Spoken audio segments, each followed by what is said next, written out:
அது மட்டுமல்ல, நம்ம அந்தியூரினுடைய அவல நிலையை, இந்த அந்தியூருக்கு பக்கத்தில் இருக்கக்கூடிய மைக்கேல் பாளையத்தைச் சேர்ந்த கூடுமையானூர் அப்படின்னு ஒரு ஊர் இருக்கு. ஒரு மாதத்திற்கு முன்பு அந்த ஊர்ல மாரிமுத்து என்பவர் இறந்து விட்டார்.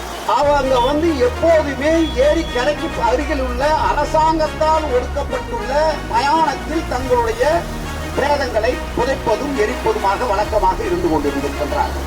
ஆனால் திடீரென்று அரசு அதிகாரிகள் அங்கே நின்று கொண்டு, இங்கே நீங்கள் அதாவது பிணத்தை பிதைத்தாலோ எரித்தாலோ உங்கள் மீது எஃப்ஐஆர் போடுவோம் அப்படின்னு.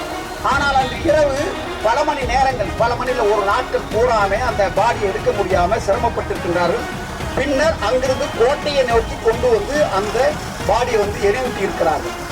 நினைத்து பாருங்கள், கூடுமையிலிருந்து ஏரிக்கு வருவதற்கு 2 கிலோமீட்டர் தூரம் எவ்வாறு அவர்கள் சுமந்து வருவார்கள்? அல்லது ஒரு ஊர்தியை பயன்படுத்தினால் அதற்கு குறைந்தபட்சம் 2000 ரூபாய் கேட்கிறார்கள். அவர்கள் கூலி வேலைக்கு செல்லக்கூடிய நபர்கள். அவர்கள் எவ்வாறு 2000 ரூபாய் செலவு செய்ய முடியும்? கோட்டைக்கு நீங்க கொண்டு வாருங்கள் என்று சொன்னால் குறைந்தது 5 கிலோமீட்டருக்கு மேலான தூரம்.